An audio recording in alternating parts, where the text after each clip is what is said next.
నమస్తే శ్రీమాత్రే నమః శ్రీ కృష్ణాయ నమః హిట్ టీవీ భక్తి ప్రేక్షకులకు స్వాగతం సుస్వాగతం. మనకి అక్టోబర్ దిన ఫలితాలలో భాగంగా ఈరోజు అక్టోబర్ 12వ తారీఖు 2025 ఆదివారం నాటి పంచాంగం ప్రకారము దిన ఫలితాలు ముందుగా గ్రహస్థితులు చూసినట్టయితే కనుక రవి కన్యా రాశిలోను, చంద్రుడు మకర రాశిలో, అందులోనూ శ్రవణ నక్షత్రం మీద నుంచి ధనిష్ట నక్షత్రంలోకి సంచారం చేస్తున్నాడు.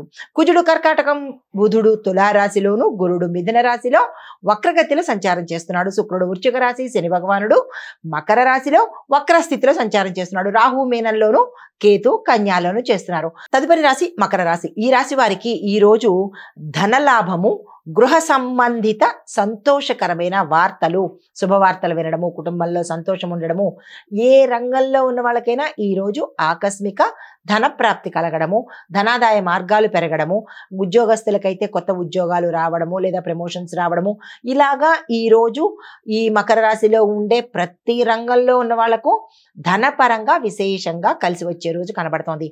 కాబట్టి ఎవరెవరు ఏం పొదుపులు చేసుకోవాలో, ఎవరెవరు పెట్టుబడులు పెట్టుకోవాలో దానికి సంబంధించిన ప్రణాళికలు వేసుకోండి. అయితే సూచనలు ఏంటంటే అనవసరమైన ఖర్చులు కూడా మీకు పెరిగేందుకు అవకాశాలు కనబడుతోంది. 100 రూపాయలు వస్తుందంటే 101 రూపాయలు ఖర్చు అయ్యేటట్టు కనబడుతోంది. కాబట్టి ఏది అవసరము ఏది అనవసరం అనేది బేరీజ్ వేసుకుని తదుపరిగా ప్రయత్నం చేయండి. మీకు చెప్పదగిన పరిహారము శనిగ్రహాన్ని పూజించడంతో పాటు ఓం శం శనేశ్వరాయ నమః అనే మంత్రాన్ని పఠించినట్టయితే కనుక మంచి జరిగే అవకాశం ఉంది. తదుపరి రాశి కుంభరాశి. ఈ రాశి వారికి ఉద్యోగంలో ఉన్న వారికి శుభవార్తలు వింటారు. బంధువులతో కలుసుకోవడము, ఆనందంగా ఉండేందుకు అవకాశాలు కనబడుతున్నాయి. విద్యార్థులకు, రాజకీయ నాయకులకు, వ్యాపారస్తులకు ఈ రోజు అత్యంత అనుకూలమైన శుభప్రదమైన దినము.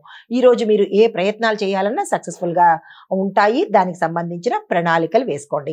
మీకు చెప్పదగిన సూచన ఏంటంటే మీరు ఏదైనా నిర్ణయాలు తీసుకోవాలి అని అనుకుంటే కనుక ఆ విషయాలలో జాగ్రత్తగా 1-2 సార్లు ఆలోచించి అప్పుడు ఇది నా నిర్ణయం అన్నట్టుగా డెసిషన్ తీసుకోండి.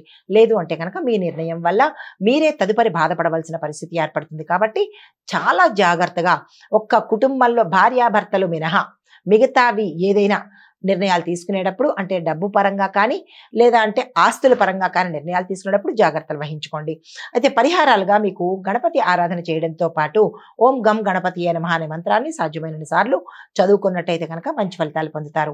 తదుపరి రాశి మీనరాశి. ఈ రాశిలో ఉండేవారికి సినిమా, చిత్రరంగము, టీవీ, ఇలా సోషల్ మీడియా, ఇలాగా కళాకారులకు, నాటక రంగంలో ఉన్న వాళ్ళకు, ఇలా కళాకారులకు అందరికీ ఈరోజు చాలా చక్కగా ఉండబోతోంది. మీరు ఏ ప్రయత్నాలు చేసినా సక్సెస్ అయ్యే అవకాశాలు కనబడుతున్నాయి. అవకాశాలు వస్తాయి. పారితోషికాలు కూడా పెరిగేందుకు అవకాశాలు కనబడుతున్నాయి. సంఘంలో గౌరవ మర్యాదలతో పాటు అవార్డులు అందుకోవడంతో పాటు సన్మానాలు, సత్కారాలు కూడా మీరు అందుకునేందుకు అవకాశాలు కనబడుతోంది. విద్యార్థులకు చాలా చాలా మంచి ఫలితాలు ఎదురవుతాయి. మీకు కుటుంబ పరంగా చూసినట్టయితే కనుక సాధారణంగానే ఉంది. ఆరోగ్యపరంగా కొంత తక్కువగా ఉంది. అంటే అనారోగ్య సూచనలు గోచరిస్తున్నాయి. ఆరోగ్యం పట్ల జాగ్రత్తలు వహించండి. మీకు చెప్పదగిన సూచన అనవసరమైన వాగ్వాదాల్లోకి మీ పరిసర ప్రాంతాల్లో కానీ, మీ కుటుంబంలో కానీ, మీరు పనిచేస్తున్న స్థలంలో కానీ అనవసరమైన వాగ్వాదాలు ఉంటే కనుక మీరు పక్కకు తప్పుకోండి తప్ప మీరు ముందుకు వెళ్ళి సాల్వ్ చేసే ప్రయత్నం కానీ అందులో ఇన్వాల్వ్ అవడం కానీ చేసినట్టయితే కనుక ఇబ్బందులు ఉత్తర వచ్చేందుకు అవకాశాలు చాలా ఎక్కువ కనబడుతున్నాయి. ఈ విషయంలో జాగ్రత్తలు తీసుకోండి. మీకు చెప్పదగిన పరిహారము దుర్గా అమ్మవారి ఆలయ దర్శనం చేయడంతో పాటు ఆ అమ్మవారి పూజ చేసుకోవడం కానీ లేదా ఆ అమ్మవారి స్తోత్ర పారాయణ చేసుకున్నా కానీ మంచి జరిగే అవకాశాలు కనబడుతున్నది. మీకు చెప్పదగిన మంత్రము ఓం శ్రీ శక్తియై నమః. ఈ మంత్రాన్ని సాధ్యమైన సార్లు చదువుకుని ఏ పని మీదైనా బయటకు వెళ్ళినట్టయితే కనుక సక్సెస్ అయ్యి మంచి సానుకూలమైన ఫలితాలతో తిరిగి వచ్చే అవకాశం కనబడుతోంది. ఇది మేషాది ద్వాదశ రాశుల వారికి ఈరోజు చెప్పదగినటువంటి గోచార రీత్యా ఫలితాలు, పరిహారాలు, సూచనలు. నమస్తే.